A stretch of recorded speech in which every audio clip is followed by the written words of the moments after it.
Bonjour à toutes et tous, cette capsule vidéo va être consacrée au TP donc, du 4 juin. Ce TP tourne autour de la conservation et de la non-conservation de l'énergie mécanique dans le cadre d'un système oscillant, donc d'un pendule. Alors, quelques infos vous sont données pour démarrer, donc la définition de l'énergie cinétique, celle de l'énergie potentielle de pesanteur, avec les unités qui apparaissent, donc l'énergie cinétique liée à la vitesse de notre système, l'énergie potentielle de pesanteur liée à l'altitude de notre système, l'énergie mécanique, eh bien c'est la somme de l'énergie cinétique et de l'énergie potentielle de pesanteur. Et donc on vous dit que quand l'énergie mécanique est constante, donc quand la somme énergie cinétique plus énergie potentielle de pesanteur est constante, on dit que le pendule n'est pas amorti, et quand l'énergie mécanique diminue, que le pendule est amorti. Alors on va effectuer un pointage grâce à la TIS Pro sur une vidéo que vous pouvez réaliser vous-même ou exploiter celle que je vous ai mis sur le NT pour enregistrer la position de l'extrémité de la masse du pendule au cours du temps. On va donc faire le pointage, créer la grandeur vitesse, la valeur de la vitesse de l'objet en mouvement, la calculer pour toutes les positions, créer ensuite les grandeurs énergie cinétique, énergie potentielle de pesanteur, énergie mécanique, et les calculer pour toutes les positions, et afficher sur un même graphique les courbes représentant les différentes énergies en fonction du temps. Alors pour obtenir la vitesse, une fois qu'on aura fait le pointage, eh bien, la vitesse elle va avoir deux coordonnées, une coordonnée suivant x et une coordonnée suivant y, puisque on a un mouvement parabolique. Donc ce mouvement, je vous montre ici ce que j'ai obtenu moi. Donc ici, donc le mouvement du pendule, il a donc une coordonnée suivant x et une coordonnée suivant y. Et donc pour l'obtenir, ce qu'on va faire, c'est qu'on va eh bien, une fois qu'on aura fait notre pointage, donc on va rapatrier le pointage dans le tableur. Et pour avoir, par exemple, Vx, on va prendre x à la position i plus 1 moins x à la position i. Donc par exemple ici, ce serait b3 moins b2, donc xi plus 1 moins xi, divisé par ti plus 1 moins ti. Et donc ça va nous donner la vitesse en ce point-là. Et puis pour le point suivant, eh bien, ce serait b4 moins b3 sur t4 moins t3, etc. Mais de toute façon, une fois que vous l'avez fait une fois, il suffit d'utiliser après la poignée de recopie pour étirer le tout. Donc on y reviendra. Donc ça, c'était pour avoir la vitesse. Alors, deux possibilités, soit vous exploitez la vidéo que je vous ai mise sur le NT, soit vous faites votre propre vidéo, vous pouvez l'enregistrer avec votre téléphone. Pour réaliser votre pendule, vous avez juste besoin d'une ficelle, d'une gomme, d'un fond blanc, donc un mur par exemple. Il faut quand même un étalon pour donc quelque chose dont vous connaissez la longueur pour pouvoir étalonner sur la TIS Pro. Vous pouvez utiliser comme logiciel pour faire votre enregistrement le logiciel VirtualDub qui est présenté ici, si vous voulez le faire avec votre webcam, mais autrement vous faites ça avec votre téléphone directement. Donc oui, on a besoin là ici c'est une feuille A4 qui permet de pouvoir faire l'étalonnage. Donc on connaît la longueur d'une feuille A4, donc c'est ça qui va nous permettre de faire notre étalonnage pour notre manip. Donc vous pouvez prendre autre chose, quelque chose dont vous connaissez la longueur et qui apparaît dans le plan. Donc la caméra doit être suffisamment éloignée pour voir entièrement les oscillations du pendule. Il faut que le pendule, on le voit sur toute sa période. Donc il ne faut pas qu'il sorte de l'écran. Alors ici, hop. Voilà, donc là on voit, on a dans le plan en permanence. Donc vous l'enregistrez pendant 10 oscillations et il faudra faire le pointage pendant 4 allers-retours, 4 périodes. Et on étalonne nous avec la feuille A4 dont on donne les dimensions ici, vous prenez ce que vous avez utilisé comme étalon. Alors, donc là, ici pour l'origine, on vous demande de prendre le point le plus bas. Donc vous faites défiler image par image avec la TIS Pro. La TIS Pro, dont vous pouvez télécharger la version d'évaluation sur Google, ça suffit pour faire les pointages vidéo. Donc vous mettez votre origine donc, au point le plus bas ici. Ensuite, sélection de l'étalon, moi je prends ma feuille A4, la longueur, donc je clique une extrémité puis l'autre. Je sais que la longueur d'une feuille A4, c'est 29,7. 21 pour la largeur et 29,7 pour la longueur.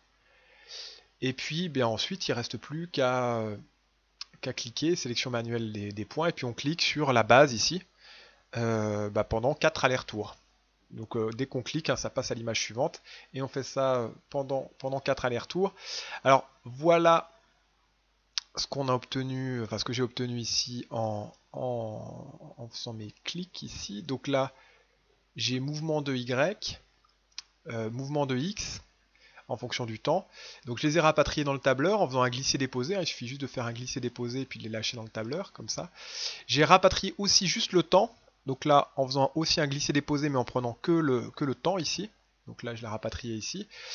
Et donc là, je passe aux formules. Donc pour avoir la vitesse en Y, on voit qu'on prend ici.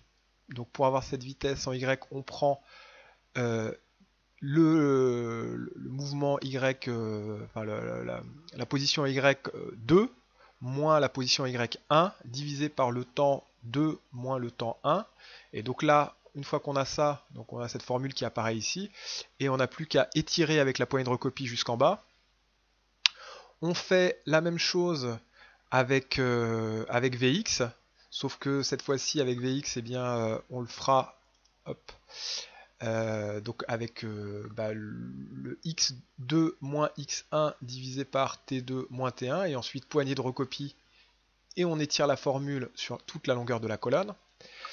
Alors ensuite, pour avoir la vitesse, donc la vitesse c'est un vecteur, et pour avoir la norme de la vitesse, comme on sait que la vitesse, la norme de la vitesse, eh bien comme c'est la norme de n'importe quel vecteur, ça va être la racine carrée de la somme des coordonnées au carré. Donc ici pour avoir la vitesse, on va faire la racine carrée de Vx carré plus Vy carré. Donc Vx on l'a obtenu, Vy aussi. Et donc pour avoir la racine carrée de Vx carré plus Vy carré, donc racine carrée c'est exposant 1,5. Quand vous faites 2 exposant 1,5, vous trouvez 1,41, comme quand vous faites racine de 2. Quoi. Et exposant 1,5 c'est racine carrée. Donc dans Lattice Pro, on va le noter avec la formule égale, entre parenthèses, Vx exposant 2 plus Vy exposant 2, le tout exposant 0,5. Et puis pareil, poignée de recopie. Donc poignée de recopie et on étire. Là vous voyez un égal. Donc n'oubliez pas, hein, dès que vous utilisez une formule dans un tableur, on commence toujours par égal. Donc ici aussi bien pour trouver Vx que pour trouver Vy que pour trouver V. Donc égal entre parenthèses Vx exposant 2. Donc chapeau 2 plutôt que le carré du clavier. Plus Vy chapeau 2. On ferme la parenthèse et le tout chapeau 0,5. Et ensuite on étire à la formule en entier.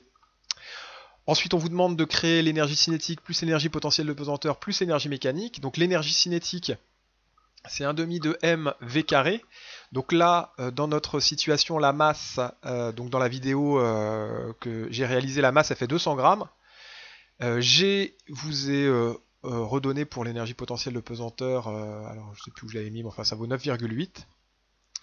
Peut-être que je ne l'ai pas mis, remarquez. Donc là, ouais, si, il est là. G égale 9,8 Newton kg moins 1, ça vous servira pour l'énergie potentielle de pesanteur. Donc là, ici pour l'énergie cinétique, 1,5 de mv carré, donc on commence par égal. 1,5, donc 0,5, c'est mieux que de mettre 1 sur 2 là.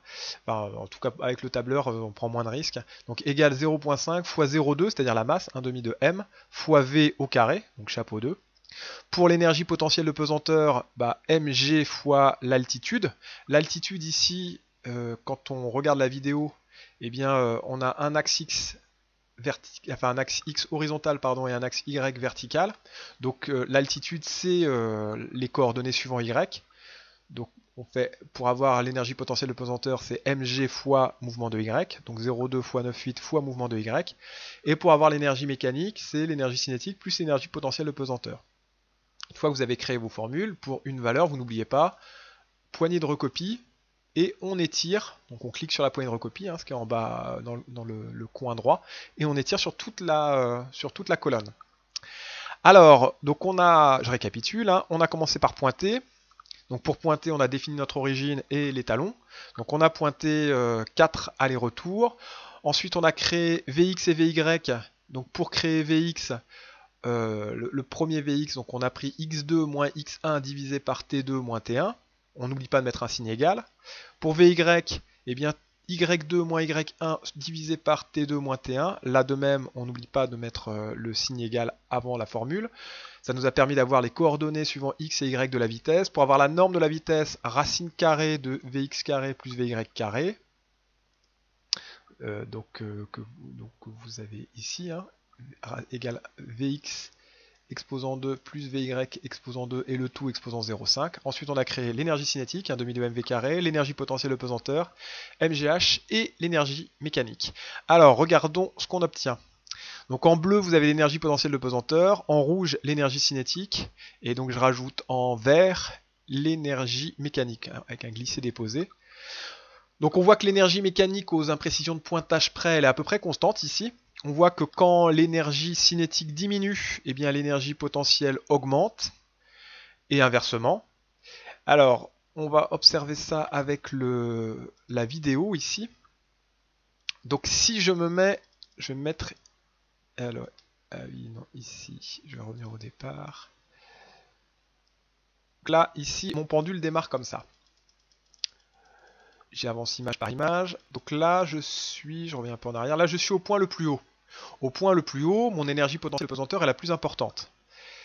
Et donc ensuite, mon pendule descend, l'énergie potentielle diminue, elle est minimum quand il passe par l'équilibre, ici, là l'énergie potentielle de pesanteur est nulle, et puis ensuite, eh ben, elle réaugmente, puisque le pendule prend de l'altitude. Quand on raisonne en termes d'énergie cinétique, quand on est à une extrémité, comme là, eh bien le pendule s'arrête et repart. Donc la vitesse est nulle, l'énergie cinétique est nulle. Ici, le pendule prend de la vitesse, donc il augmente son énergie cinétique. Quand il passe à cette position la plus basse, son énergie cinétique est maximum. Et puis là, comme il va remonter, bah, il ralentit.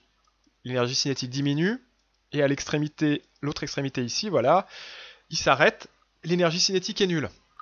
On voit donc que l'évolution de l'énergie potentielle pesanteur et l'énergie cinétique sont inverses. Ici, à cet endroit-là, à l'extrémité, l'énergie potentielle de pesanteur est maximale, l'énergie cinétique est nulle. Là, mon énergie cinétique augmente, mon énergie potentielle de pesanteur diminue puisque je perds de l'altitude. Quand je passe au point le plus bas, l'énergie potentielle de pesanteur est nulle, l'énergie cinétique est maximale parce que la vitesse est maximale. Là, le pendule continue sa route, sa vitesse diminue, son altitude augmente, donc l'énergie potentielle de pesanteur augmente, l'énergie cinétique diminue. Et donc là, tout en haut, l'énergie potentielle de pesanteur est maximale, l'énergie cinétique, elle est nulle. Donc c'est ce qu'on observe ici. Là, on est en ce point, on est à une vitesse maximale, donc c'est la position la plus basse. Et on le remarque parce que l'énergie potentielle de pesanteur est minimale. Donc l'énergie cinétique diminue, on arrive à une extrémité, la vitesse est nulle, l'énergie potentielle de pesanteur est max, et inversement. Et puis pendant ce temps-là, l'énergie mécanique, elle, reste constante. Alors, si je regarde la même chose, mais pour mon deuxième pendule, celui dont vous avez la deuxième vidéo sur le NT, eh bien en fait, quand on fait exactement le même travail, donc même pointage, même création d'énergie, enfin de Vx, Vy, V, énergie cinétique, énergie potentielle de pesanteur, énergie mécanique, hein, c'est exactement la même chose, on procède de la même manière, mais quand on regarde l'évolution ici, on voit que l'énergie mécanique elle décroît. Donc cette fois-ci, on a un pendule qui n'est plus un pendule non amorti. Le pendule est cette fois-ci amorti, et il est amorti à cause de quoi? Eh bien, il est amorti à cause des frottements, les forces de frottement qui ne sont plus négligées ici, et qui font que, comme nos forces de frottement ne sont plus négligées, eh bien, une partie de l'énergie est dissipée sous forme de chaleur à cause du travail de ces forces de frottement, et comme cette énergie est dissipée sous forme de chaleur, eh bien, on observe une diminution de l'énergie mécanique. Et donc c'est pour ça qu'on peut qualifier l'énergie, notre pendule plutôt, de pendule amorti. Alors, dernière chose, pour ce TP, que là on a vu à peu près toutes les questions. Bon, vous avez évidemment le corriger pour compléter si j'ai oublié 2-3 choses, mais je ne crois pas. Et la dernière chose, c'est donc une résolution de problème, ça tient juste en une ligne. Donc retrouver la hauteur maximale que peut atteindre Renaud Lavillenie lors d'une épreuve de saut à la perche. On fait l'hypothèse qu'il y a conservation de l'énergie mécanique durant son saut. Donc s'il y a conservation de l'énergie mécanique durant son saut, bon, ça signifie que l'énergie mécanique, quand il arrive en bas du sautoir et qu'il plante sa perche, et l'énergie mécanique quand il arrive en haut, donc quand il passe sa barre, c'est la même. Donc l'énergie mécanique, quand il arrive au moment où il plante sa perche, eh bien l'énergie mécanique, c'est toujours pareil, c'est l'énergie cinétique plus l'énergie potentielle de pesanteur. Là, à ce niveau-là, l'énergie potentielle de pesanteur, elle est nulle, puisqu'il est à une altitude nulle. Par contre, son énergie cinétique, elle est maximum, parce que c'est au moment où il plante sa perche qu'il va le plus vite, qu'il court le plus vite. Quand il arrive au sommet et qu'il franchit la barre, sa vitesse est nulle. Donc son énergie cinétique est nulle, mais son énergie potentielle de pesanteur est maximale. Donc en fait, il suffit juste d'exprimer l'énergie mécanique avant qu'il ne saute, l'énergie mécanique au moment où il est tout en haut, et puis on calcule comme ça, en faisant deux petites hypothèses, on calcule comme ça la hauteur maximum. Alors première hypothèse, c'est la vitesse qu'il peut atteindre au moment où il plante sa perche. Donc on peut l'estimer à 10 mètres par seconde à peu près, ça revient à faire un 100 mètres en 10 secondes. Bon, c'est une bonne approximation de sa vitesse au moment où il plante sa perche. Donc on calcule son énergie cinétique. Cette énergie cinétique, en fait, elle va correspondre à son énergie mécanique, puisque l'énergie mécanique, c'est la somme de l'énergie cinétique plus l'énergie potentielle de pesanteur, mais au moment où il plante sa perche, eh bien, il a une altitude nulle, donc son énergie potentielle de pesanteur est nulle. Donc l'énergie mécanique est égale à l'énergie cinétique.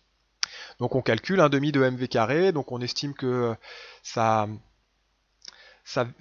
masse 75 kg approximativement, et sa vitesse 10 mètres par seconde qu'on met au carré. Bon.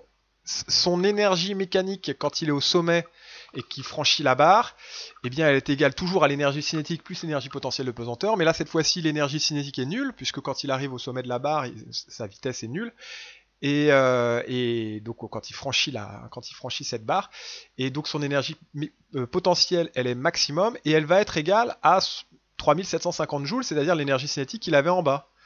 Et donc à partir de là, on calcule la hauteur en divisant 3750 joules par masse fois g, l'intensité de la pesanteur. Et donc on trouve 5 mètres. Alors bon, 5 mètres c'est juste un ordre de grandeur. La réalité c'est qu'il a sauté plus haut que ça. Hein. Mais donc le modèle est sans doute un peu simpliste. Mais pour autant, ça nous donne un résultat qui est un bon ordre de grandeur de l'altitude atteinte lors d'un saut à la perche. Voilà, alors n'hésitez pas si vous avez des questions, classe virtuelle demain.